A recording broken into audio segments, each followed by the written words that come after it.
الحمد لله نحمده ونستعينه ونستغفره ونؤمن به ونتوكل عليه ونعوذ بالله من شرور أنفسنا ومن سيئات أعمالنا من يهد الله فلا مضل له ومن يضلل فلا هادي له نشهد أن لا إله إلا الله وحده لا شريك له ونشهد أن سيدنا ونبينا ومولانا محمدا عبده ورسوله صلى الله تعالى عليه وعلى آله وأصحابه وأتباعه وأزواجه وذرياته وبارك وسلم تسليما كثيرا كثيرا اما بعد۔ قابل احترام بزرگوں، عزیز دوستوں، پردے سے سننے والی دینی بہنیں، ہر مہینے میں دوسرے اتوار کو یا کبھی تیسرا اتوار بھی ہوتا ہے، جیسے آج دوسرے ہفتے کے بعد والا جو اتوار ہے اس اتوار کو یہ پروگرام رکھا جا رہا ہے۔ لاک ڈاؤن سے پہلے یہ سلسلہ جاری تھا، پھر لاک ڈاؤن کے دوران موقوف ہو گیا تو لمبے عرصے تک رکا رہا۔ اس کا خاص مقصد یہ ہے کہ اس موقع سے خواتین کے لیے دینی بات سنانے کا نظم ہو، اور مدرسے کی عمارت میں نظم رہتا ہے۔ اس وجہ سے جو خواتین آ رہی ہیں وہ اوروں کو بھی متوجہ کریں۔ میرے بھی ذہن میں نہیں رہ رہا ہے، جیسے جمعہ میں بھی عین وقت پہ اعلان کے وقت ہی مجھے یاد دلایا گیا۔ تو بہرحال خواتین زیادہ جڑیں اور مستورات کے اعتبار سے، خواتین کے اعتبار سے باتیں آتی رہیں تو انشاءاللہ یہ فائدے کا سبب ہوگا انشاءاللہ۔ مدرسے کے بچے بھی ضمناً رہتے ہیں، کیونکہ بچے رہتے ہی ہیں یہاں، تو لہٰذا بچوں کو بھی کچھ باتیں معلوم ہو جاتی ہیں۔ دعا فرمائیے کہ اللہ تعالیٰ اپنے فضل و کرم سے اس کو قبول فرمائے اور اسے نفع کا ذریعہ بنائے۔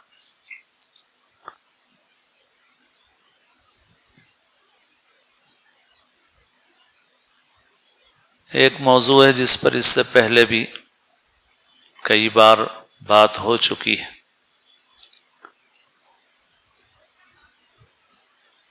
وہ یہ ہے کہ ہمارے مسلمانوں کے معاشرے میں سالگرہ منانے کا اہتمام بھی کافی بڑھ گیا ہے، جو پہلے نہیں تھا۔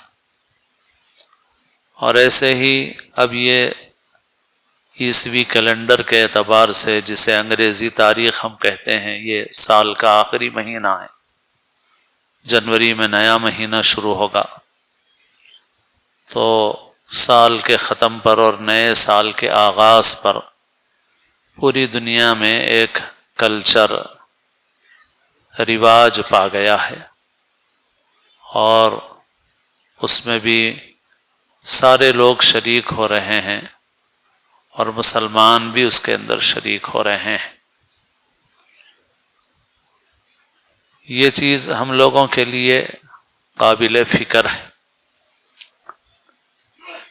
بعض لوگ ان چیزوں کو معمولی سمجھتے ہیں، اہمیت زیادہ نہیں دینا چاہتے، یہاں تک کہ بعض اہل علم میں بھی کچھ ایسے لوگ ہو سکتے ہیں جو نئے سال کی تقریبات جو ہیں ان کی تو تائید نہیں کرتے، مگر سالگرہ منانے کے سلسلے میں کچھ ڈھیلا پن اختیار کرتے ہیں، کچھ نرمی اختیار کرتے ہیں۔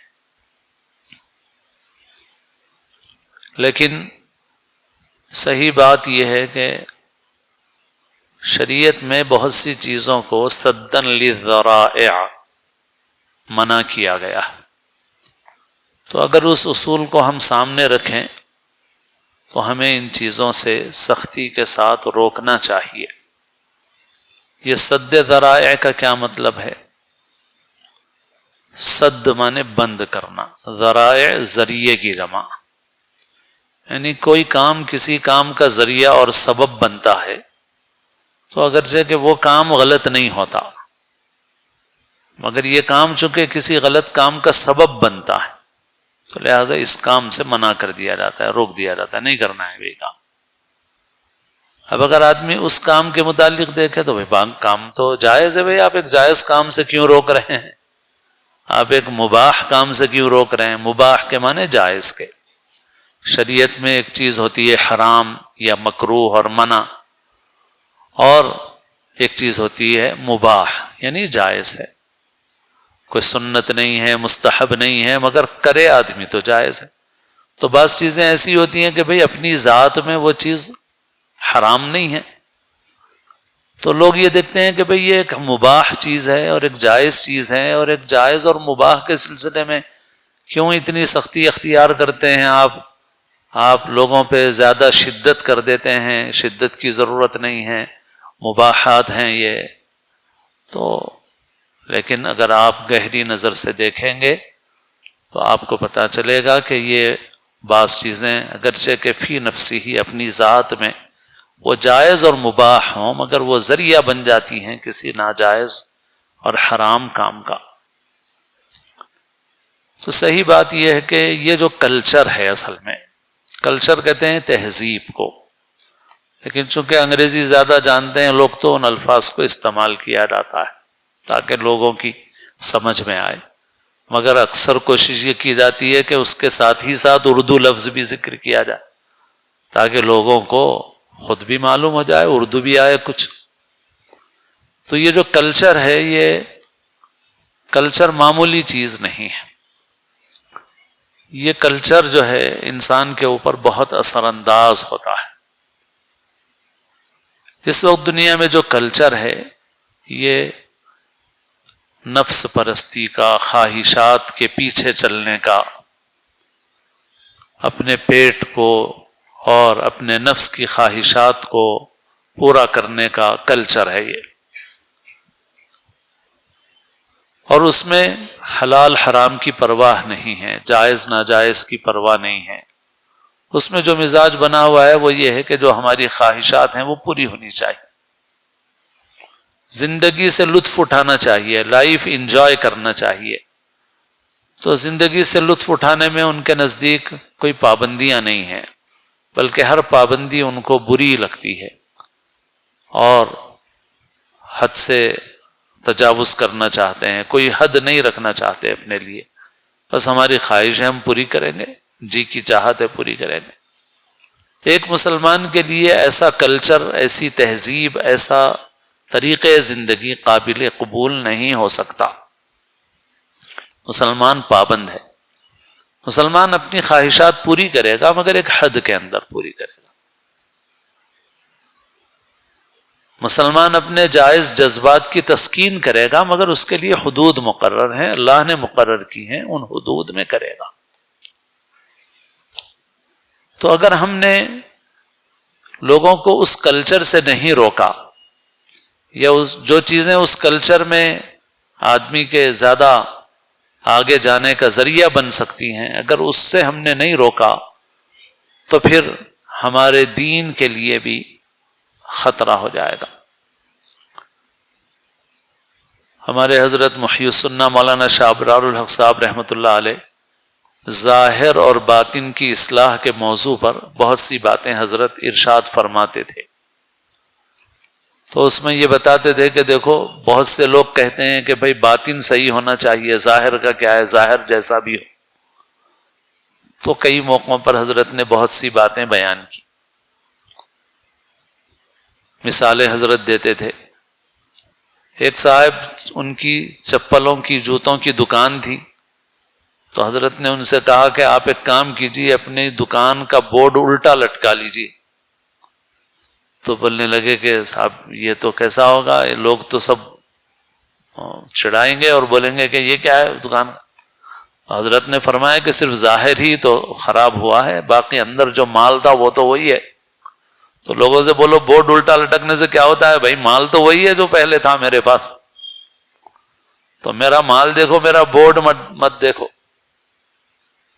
تو انہوں نے کہا کہ ہاں بات سمجھ میں آئی. حضرت نے فرمایا ٹھیک ہے، اصل تو یہ ہے کہ بھائی دکان میں آپ کے مال کیا ہے، اہمیت تو اس کی ہے، مگر دکان کا بورڈ بھی اہمیت رکھتا ہے کہ بھائی بورڈ آپ نے کیسا لگایا ہے. ایک صاحب یونیورسٹی میں پڑھاتے تھے جہاں شیروانی پہننے کا معمول ہے، تو ان کو نصیحت کرنا تھا. انہوں نے بھی ایسا ہی کہا کہ بھائی ظاہر کا کیا ہے، بس اندر صحیح ہونا چاہیے. تو حضرت نے فرمایا کہ کل جب یونیورسٹی کالج جائیں آپ تو یہاں آ جائیے. تو آئے وہ. حضرت نے فرمایا آج ایک کام کیجئے کہ شیروانی اتار کے صرف کرتے پیجامے پہ جائیے. تو وہ بولنے لگے کہ صاحب یہ تو نہیں ہو سکتا، ساری یونیورسٹی میں لوگ ہنسیں گے میرے اوپر، لوگ بولیں گے کہ بھائی یہ کیا ہوا، کرتا پہن کے آ گئے آپ. کیونکہ وہاں شیروانی پہننے کا معمول ہے، جیسے کسی جگہ سوٹ پہن کے جانے کا معمول ہے، تو ویسے وہاں شیروانی کا معمول ہے. تو انہوں نے کہا کہ نہیں جا سکتا. حضرت نے فرمایا پھر آپ تو کہہ رہے تھے ظاہر کیا کوئی اہمیت نہیں ہے، آپ لوگوں سے کہیے کہ بھئی میں کل جیسا لیکچر دیتا تھا آج بھی ویسا ہی لیکچر دے سکتا ہوں، میرے اندر میں کوئی فرق نہیں آیا ہے، خالی ظاہر میں فرق آیا ہے میرے. مگر بعض بڑے ہوٹل ایسے ہیں جن میں آپ کو سلیپر پہن کے داخل ہونے نہیں دیا جاتا، یعنی شوز پہننا کمپلسری ہے ہوٹل میں جانے کے لیے. آپ اگر سلیپر پہن کے اس بڑے ہوٹل میں جانا چاہیں گے تو وہ لوگ بولتے ہیں بھائی سلیپر پہن کے نہیں آ سکتے آپ اندر، آپ کو شوز پہن کے آنا پڑے گا. کیوں بھائی، آدمی کا اندر اصل ہے، یہ اوپر کا کیا ہے، مگر دنیا میں ہر جگہ اہمیت دی جاتی ہے اس کو. ایسے ہی حضرت فرماتے تھے کہ دیکھو کبوتر ہے، تیز رفتار سے تیز رفتار آدمی اس کو دوڑ کے پکڑ نہیں سکتا، لیکن اگر کوئی یہ کہے کہ بھئی اصل تو باطن ہے، ظاہر کا کیا ہے، اور باہر سے اس کے پر اکھاڑ دے پورے، تو پھر وہ دوڑ نہیں سکتا، اڑ نہیں سکتا. پھر اسے چھوٹا سا بچہ بھی پکڑ لے گا، پھر بلی اس کے اوپر حملہ کر دے گی. ارے بھئی اس کی زندگی کا مدار جن چیزوں پہ ہے وہ تو اندر ہے، اور وہ زندہ ہے، ابھی مرا تو نہیں ہے. لیکن جب اس کا ظاہر اس سے چھین لیا گیا اور اس کے پر اکھاڑ دیے گئے تو پھر وہ اڑنے کے قابل نہیں ہے، وہ دوڑنے کے قابل نہیں ہے، وہ اپنے آپ کو بچانے کے قابل نہیں ہے. اس کا یہ جو پر ہے، اس کے جو پر ہیں یہ بھی ویسے ہی اہم ہے جیسے اندرون اہم ہے، کیونکہ یہ ظاہر اس کے اندرون کی حفاظت کرتا ہے. ایسے ہی پھل کے اوپر چھلکا ہوتا ہے تو وہ چھلکا مغز کی حفاظت کرتا ہے، موز کا چھلکا ہے تو وہ مغز کی حفاظت کرتا ہے. موز کئی دن تک رہتا ہے جب اس پہ چھلکا ہوتا ہے. اگر کوئی آدمی یہ کہے کہ بھئی اصل چیز تو مغز ہے، چھلکے کی اہمیت نہیں ہے، اور کوئی بنڈی والا یہ کرے کہ بھئی چھلکے نکال کے موز اپنی بنڈی پہ رکھ کے لے جائے، تو 2-3 گھنٹے کے بعد اس موز کو کوئی خریدنے والا ملے گا، نہ کوئی کھانے کے لیے تیار ہوگا، اسے کچرے میں پھینک دینا پڑے گا. کیوں خراب ہو گیا بھئی یہ موز اتنا جلدی؟ اس وجہ سے کہ اس کا چھلکا نکال دیا گیا. سیب ہے کہ لمبی مدت تک رہتا ہے، فریج میں رکھ دیں ہم، باہر رکھ دیں، لمبی مدت تک رہتا ہے، اور زیادہ موز سے بھی زیادہ مدت تک رہتا ہے وہ. لیکن اگر کوئی اس کا چھوٹا سا باریک سا چھلکا ہے، وہ چھلکا اگر نکال دے اور نکال کے اس کو رکھ دے تو وہ تیزی کے ساتھ خراب ہونا شروع ہو جاتا ہے، اس میں تغیر اور تبدیلی آنا شروع ہو جاتی ہے. ایک مرتبہ ایک بڑے عالم دین نے بیان کیا تھا کہ کوئی لڑکی جل گئی تھی. تو عموماً جب ایسا کوئی حادثہ ہوتا ہے، اللہ تعالی ہم سب کی حفاظت فرمائیں، تو وہ جب کوئی ہو جاتا ہے تو ڈاکٹرز بولتے ہیں کہ بھئی یہ اتنے % جل گیا ہے، بولتے ہیں 60% جل گیا ہے، 70% جل گیا ہے. تو 60-70 بولے تو اس پورے وجود کا 60-70% نہیں جلتا، مگر ڈاکٹر ایسا بولتے ہیں. تو ڈاکٹروں سے پوچھا گیا کہ یہ جو آپ بول رہے ہیں 70% جل گئے اور 80% جل گئے، تو 70-80% جلنے کا کیا مطلب ہے بھائی؟ آدمی تو موجود ہے نا پورا کا پورا، 80% تو نہیں جلا ہے.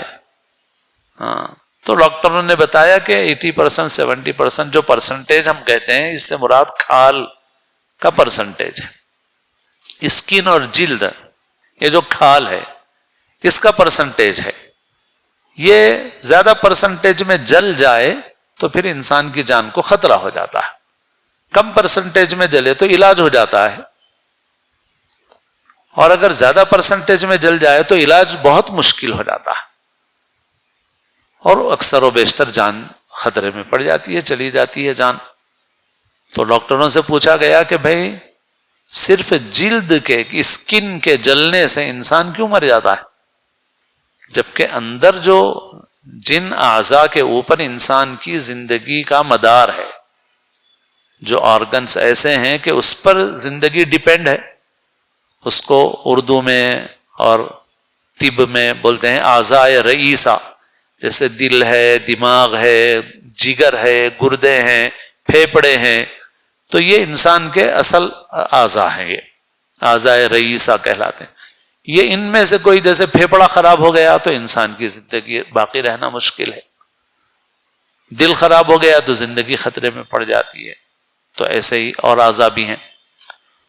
تو ڈاکٹروں سے پوچھا گیا کہ بھائی جب انسان جلتا ہے تو جن اعضاء کے اوپر زندگی کا مدار ہے ان میں سے کوئی عضو تو نہیں جلتا ہے، دل نہیں جلا، جگر نہیں، پھیپھڑا نہیں، گردے نہیں، وہ تو سب اپنی جگہ محفوظ ہیں، جلی تو صرف اوپر کی جلد ہے خالی۔ لیکن یہ صرف اوپر کی جلد اگر زیادہ جل جائے، زیادہ پرسنٹیج میں جل جائے، 80% جل جائے تو جان کیوں چلی جاتی ہے انسان کی؟ جلد کے اوپر تو انسان کی زندگی کا مدار نہیں ہے، انسان کی زندگی کا مدار تو اندر کے آرگنس اور اعضاء پہ ہے، پھر اس کی وجہ سے کیوں زندگی چلی جاتی ہے؟ تو ڈاکٹروں نے بتایا کہ اصل میں یہ جو اسکن اور جلد ہوتی ہے یہ باہر سے آنے والے انفیکشنز کو روکتی ہے، تو یہ خالی خوبصورتی کی چیز نہیں ہے، یہ جیسے سیب پہ اللہ نے چھلکا چڑھا دیا ہے، ایسے ہی اللہ نے انسان کے جسم کے اوپر یہ غلاف لپیٹ دیا۔ اب یہ جو اسکن کا غلاف ہے یہ اگر جل جاتا ہے تو باہر سے آنے والے جو انفیکشنز ہوتے ہیں وہ جسم کے اندر تیزی کے ساتھ اثر کرنا شروع کر دیتے ہیں۔ باقی ہر وقت باہر بھی بہت سارے جراثیم رہتے ہیں، انفیکشنز رہتے ہیں، مگر انسان کی کھال ہے، انسان کی قوت مدافعت ہے، نیچرل پاور ہے، وہ اس کو روک کے رکھتی ہے۔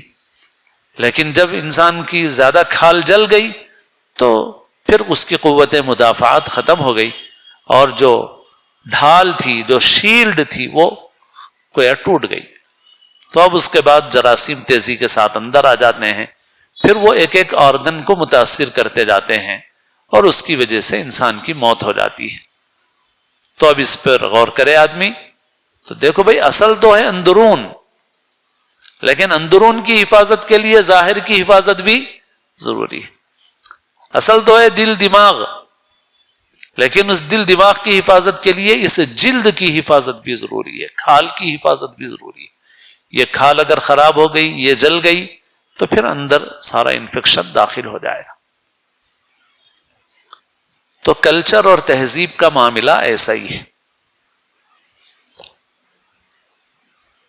تہذیب سے حفاظت ہوتی ہے اندرون کی، اگر کلچر تہذیب بگڑ گئی تو پھر مذہب، ایمان، دین متاثر ہو جاتا ہے اس کی وجہ سے۔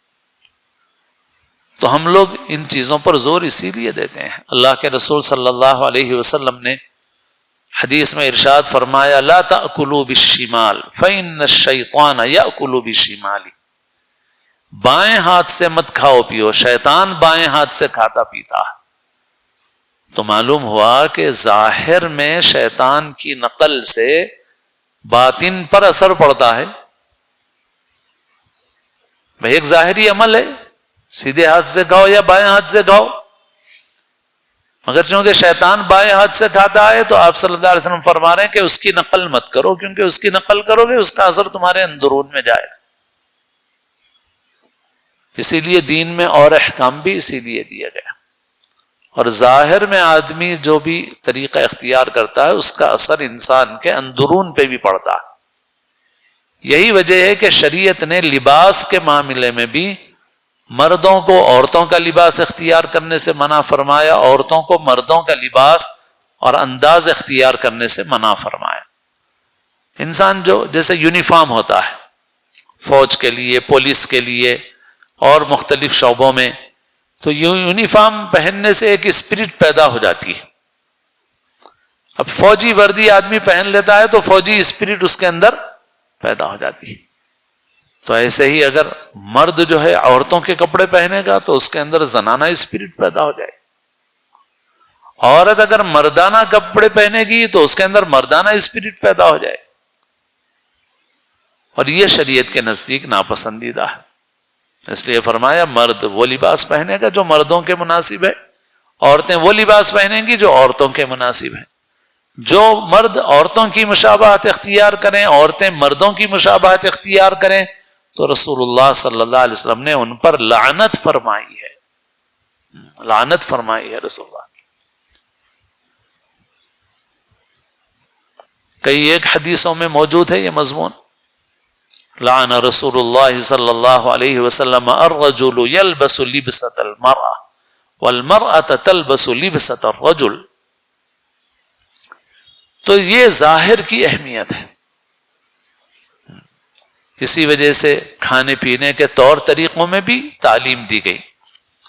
جیسے آپ صلی اللہ علیہ وسلم نے تواضع کے ساتھ کھانے کا طریقہ اس کو پسند فرمایا، متکبرین والے طریقے کو آپ نے ناپسند فرمایا. اور آپ نے فرمایا کہ ٹیک لگا کے مت کھاؤ، مقصد اس کا یہی ہے. اور فرمایا انا آکل کما یاکل العبد لا آکل متکیا، میں ویسا کھاتا ہوں جیسے کوئی غلام کھاتا ہے، میں ٹیک لگا کے نہیں کھاتا. تو غرض یہ کہ یہ جو کلچر ہے یہ ایک چھلکا ہے، ایک غلاف ہے. اگر ہم نے کلچر کے معاملے میں ڈھیلا پن اختیار کیا، نرمی اختیار کی، اور ہم نے دوسروں کا کلچر قبول کرنا شروع کیا، تو پھر وہ فکر، وہ مزاج وہ ہمارے اندر آ جائے گا جو ہمارے دین کے لیے سخت نقصان دہ ہوگا. اس لیے مسلمانوں کو ان طور طریقوں سے بچنا چاہیے. سالگرہ کا رواج کچھ عرصے پہلے تھا ہی نہیں سرے سے مسلمانوں میں. اور اصل میں عمر انسان کی ایسی ہے کہ عمر ایسی چیز ہے کہ جس کے متعلق لوگ کہتے ہیں عمر بڑھ رہی ہے، مگر عمر بڑھتی نہیں بلکہ گھٹتی ہے عمر. کیونکہ انسان جو بھی اس دنیا کے اندر آیا ہے، جو بھی اپنی زندگی لے کے آیا، وہ تو اللہ کو ہی معلوم ہے کس کی کتنی زندگی ہے، اس کا علم تو کسی کو بھی نہیں ہے. لیکن اگر طبعی عمر یعنی عام طور پر جتنی مدت تک انسان دنیا میں رہتے ہیں، جو ایک ایوریج اوسط ہے، اللہ کے رسول صلی اللہ علیہ وسلم کے ارشاد کے مطابق وہ اس امت میں 60 سے 70 کے درمیان ہے. بعض لوگوں کو اس سے بھی زیادہ عمر مل جاتی ہے.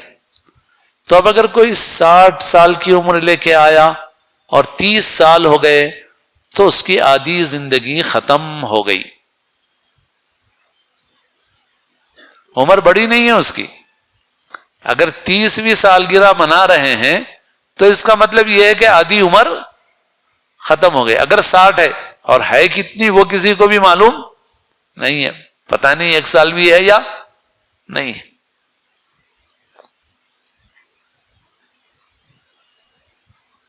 تو عمر حقیقت میں گھٹتی ہے، عمر بڑھتی نہیں. اور جیسے جیسے انسان کی زندگی کا یعنی ایک زندگی کا کیلنڈر سمجھیے آپ، ایک جنتری والا کیلنڈر. تو زندگی کے کیلنڈر کا سال گزرا ہو جسے سالگرہ کہتے ہیں، یا کیلنڈر کے اعتبار سے سال گزرا ہو جس میں نئے سال کی تقریب لوگ مناتے ہیں، تو یہ جو سال گزر رہا ہے یہ در حقیقت ہماری زندگی کے کم ہونے کی اطلاع دے رہا ہے، سرمایے کے ختم ہونے کی اطلاع دے رہا ہے. اگر کوئی آدمی باہر سے کما کے لائے، 10 لاکھ کما کے آیا، تو ایک دعوت کرے گا کہ بھئی 10 لاکھ روپے کما کے لایا ہوں. یہاں رہتے رہتے 5 لاکھ ختم ہو گئے تو دعوت نہیں کرے گا. اب فکر کرے گا آدمی کہ بھائی آدھے تو ختم ہو گئے، آدھے ہی رہ گئے ہیں، اب باقی زندگی اور گزارنا ہے اور خرچے بہت سارے ہیں، تو لہذا آدمی فکر کرے گا. تو عمر کا معاملہ حقیقت میں ایسا ہے کہ جیسے جیسے انسان کی عمر ختم ہو رہی ہے، ویسے ویسے انسان کو زیادہ فکر کرنے کی ضرورت ہے. باقی خوشی منانے کے اللہ نے بہت موقع رکھے ہیں، ہمیں اس میں انگریزوں کے طور طریقوں کو اختیار کرنے کی کیا ضرورت ہے؟ پھر جب اس کو بنیاد بناتے ہیں تو پھر وہ طریقے بھی آ جاتے ہیں، کیک کاٹنے کا طریقہ بھی آ جاتا ہے. اب لوگ اس پہ، اب تو لوگ 12 ربیع الاول کو بھی کیک کاٹ رہے ہیں، اگرچہ کہ اس دن ہونے والی خرافات جو ہیں وہ ایک الگ موضوع ہے، اور ہمارے جن بھائیوں نے اجازت دی، خود ہمارے شہر میں ہو چکا ہے ابھی اسی سال. حالانکہ ان لوگوں کے نزدیک بھی یہ سب چیزیں نہیں تھی، پہلے ہمارے بچپن میں نہیں تھی. ابھی 10-15 سال کے عرصے میں کچھ وجوہات سے لوگوں نے اس کو پیسہ دیا اور پیسہ لگایا تو ایک نیا تماشا شروع ہوا، وہ ہماری آنکھوں کے سامنے شروع ہوا ہے، ابھی چند سال پہلے شروع ہوا. اب اس بار جب ان علماء نے روکا تو ہمارے بہت سے علماء نے یہی کہا کہ جب یہ خرافات شروع ہو رہی تھی تو ہم کہہ رہے تھے کہ بھائی یہ مت دو آپ راستہ، مگر آپ نہیں سمجھ رہے تھے. اب آپ کے ہاتھ سے بھی نکل گیا. توبہ توبہ استغفر اللہ. حضور پاک صلی اللہ علیہ وسلم کے نام پہ ڈی جے بج رہا ہے، بے حیائیاں ہو رہی ہیں، نمازیں نہیں ہیں. اور ویسے تو اس سے پہلے کئی سال پہلے ایک بار میں یاقوت پورے سے نکل کے باہر جا رہا تھا، ادھر سنتوش نگر کی روڈ پہ، تو اندر کے راستے سے جلوس جا رہا ہے، راستے میں اثر پڑا، میں مسجد میں دیکھو تو مسجد خالی ہے، باہر جلوس روڈ پہ ہے. تو بہرحال اب تو اتنا کر رہے ہیں. خود ہمارے شہر میں اس سال ایسا ہوا کہ وہ علماء جو بعض چیزوں میں اجازت دیتے ہیں وہ خود بھی پریشان ہو گئے. یہی ہے سد ذرائع کا جو اصول ہے، عوام کو قابو میں رکھنا ہے تو عوام کو بہت سی چیزوں سے، مباح چیزوں سے بھی روک کے کنٹرول میں رکھنا پڑتا ہے. کنٹرول میں نہیں رکھے، آپ نہیں رکھے تو دیکھو کیسی بدتمیزی کے کام ہو گئے. سب ایسے بدتمیزی کے کام ہوا کہ سب پریشان ہو گئے. ہر مسلک کا آدمی پریشان ہوا، علماء پریشان ہوئے، حکومتیں پریشان ہوئی، پولیس والے پریشان ہوئے. کیا کر رہے ہو یہ؟ اور جو کر رہے وہ کس کے نام پہ کر رہے ہو؟ تو بہرحال ہم یہ سمجھتے ہیں کہ یہ اللہ کے رسول صلی اللہ علیہ وسلم نے یہود و نصارہ کے طور طریقوں سے بچنے کی تاکید فرمائی. آپ نے ایک ایک چیز میں آپ نے اس بات کا اہتمام فرمایا کہ یہ امت یہود و نصارہ کی مشابہت اختیار نہ کرے. تو آپ صلی اللہ علیہ وسلم کی پیدائش کی خوشی میں نصارہ کے طریقے پر کیک کاٹا جائے تو اب سوال وہی پیدا ہوتا ہے، بھائی ایک مباح چیز ہے، مباح ہے مگر کس کی مشابہت ہے؟ مباح ہے مگر یہ اس کے نتیجے میں اور چیزیں بھی آئیں گی، پھر اور خرابیاں بھی آئیں گی. تو اب تو لوگ یہ بھی کر رہے ہیں. اور وہ جو میں نے کہا کہ بھائی عمر گھٹتی ہے بڑھتی نہیں ہے، تو وہ جو موم بتیاں بجھائی جاتی ہیں نا، وہ بھی علامت اسی کی ہے. 20 سال کے ہو گئے تو 20 موم بتیاں لگا کے پھو پھو پھو پھو بجھا دیا. کیک کائے کا کھا رہے ہیں؟ بجھی ہوئی موم بتیوں کا کھا رہے ہیں. جلنے والی موم بتیاں کتنی ہیں اس کا کسی کو بھی علم نہیں ہے، کیک کھا رہے ہیں اس کا. اور باقی زندگی کے کتنے سال ہیں بھائی، کتنی موم بتیاں ہیں ابھی معلوم ہی نہیں ہے، اپنے کو پتہ ہی نہیں ہے اپنے کو.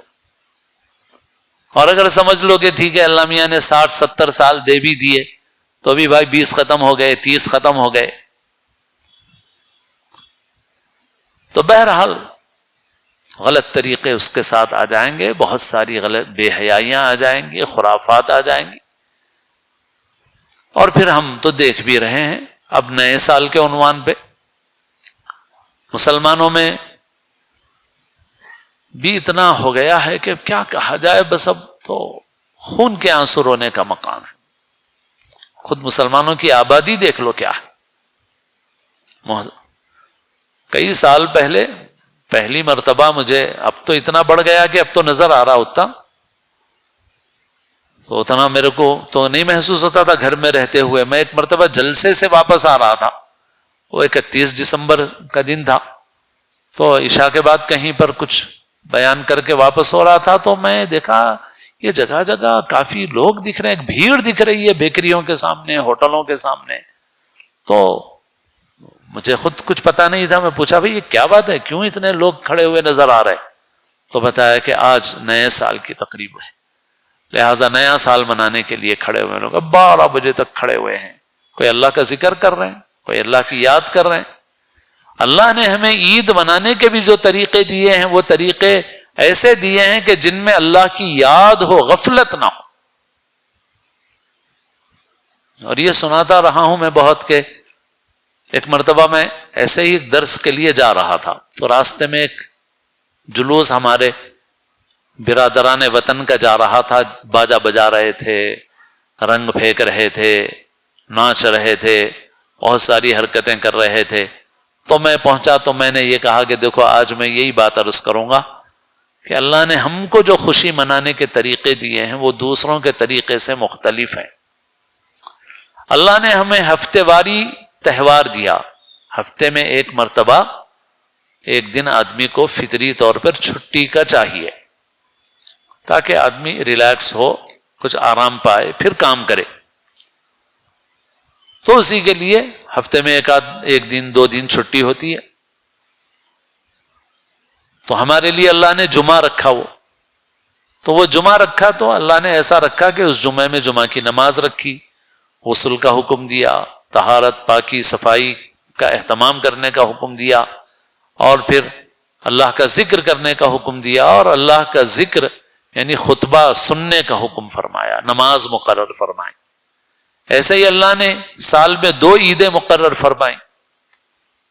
تو میں کہتا ہوں کہ اگر اللہ میاں ہم لوگوں سے پوچھتے کہ بندو آج عید کا دن ہے، کیا پروگرام بنائیں گے، تو شاید ہم لوگ یہ بولتے کہ اللہ میاں رمضان میں بہت تراویح پڑھے اور بہت پابندی سے نمازیں پڑھے، اور تراویح میں تو 20 رکعتیں بہت لمبی ہوئی ہیں، آپ ذرا آج ایک دن چھٹی دے دیجیے، 2-3 نمازوں کی کم از کم، فجر پڑھیں گے پھر رات میں پڑھیں گے، دن میں چھٹی۔ تو اللہ میاں نے ہم سے نہیں پوچھا، اللہ میاں نے خود ہی مقرر کر دیا کہ روزانہ 5 نمازیں پڑھتے ہو، آج عید کا دن ہے 6 نمازیں پڑھو۔ آج عید کا دن ہے، آج 5 کے بجائے 6 پڑھو، آج ایک نماز اور پڑھو، آج کھاؤ پیو خوشی مناؤ، مگر اللہ کو بھول کر کے نہیں، غفلت کے ساتھ نہیں، اللہ کی یاد کے ساتھ۔ دیکھیے آپ، اللہ نے کوئی تہوار نہیں دیا ہمیں، کوئی عید نہیں دی اللہ نے۔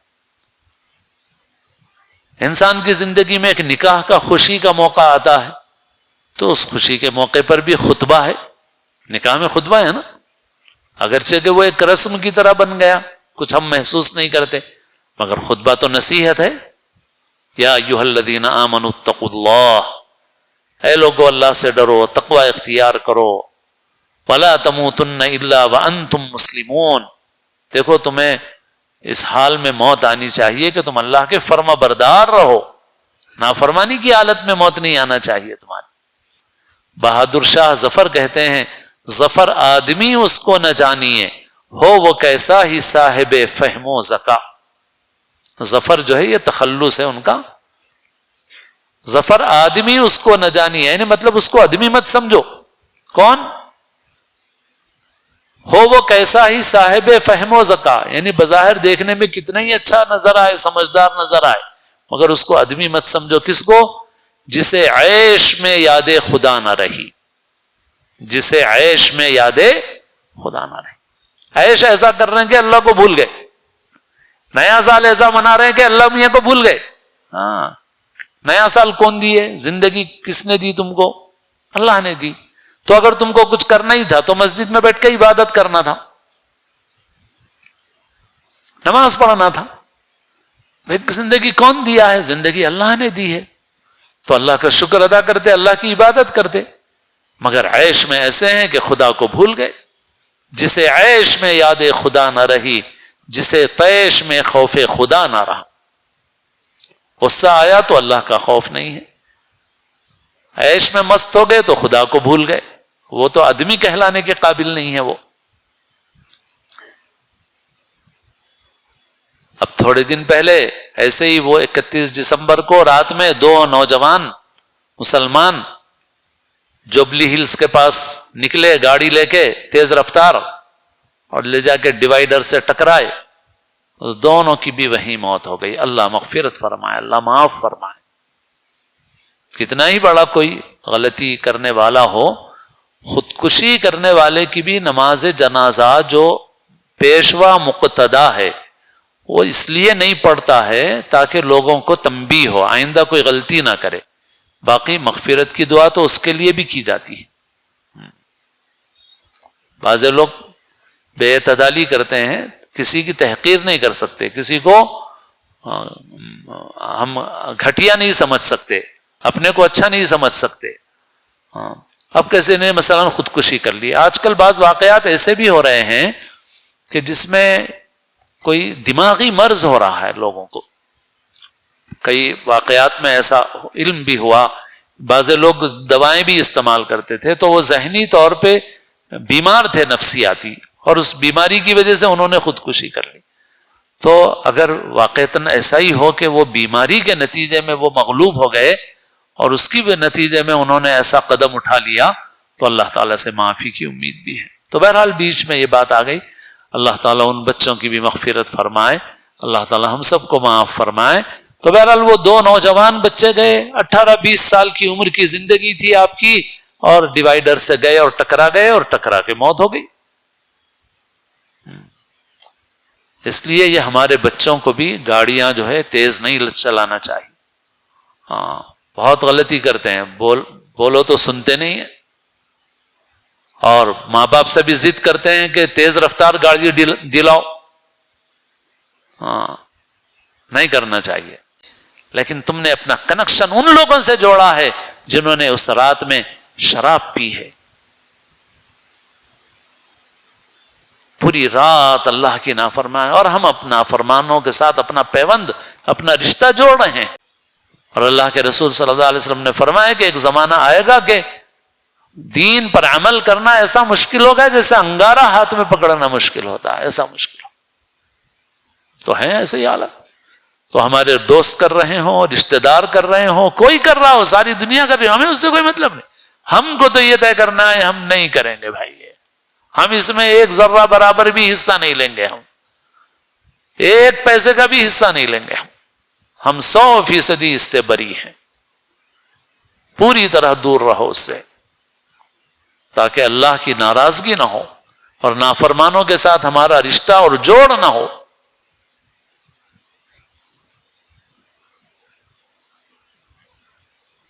اور پھر یہ ایک ہی چیز نہیں ہے میرے دوستو, زندگی میں اور بہت سی چیزیں ہیں. اسی وجہ سے اپنے لباس میں, رہنے سہنے میں, کھانے پینے میں, پہننے اوڑھنے میں, سب میں ہمیں اپنی تہذیب کی حفاظت کرنا چاہیے. اسلام کی تہذیب, حیا والی تہذیب. عورتوں کو بھی فیشن اختیار کرو. فیشن کا مطلب نئی چیز, مگر فیشن میں 2 چیزوں کو ملحوظ رکھو, ایک عقل کو, دوسرے دین کو. فیشن ایسا مت اختیار کرو کہ بے عقل ہو جاؤ, پاگل سمجھے جاؤ.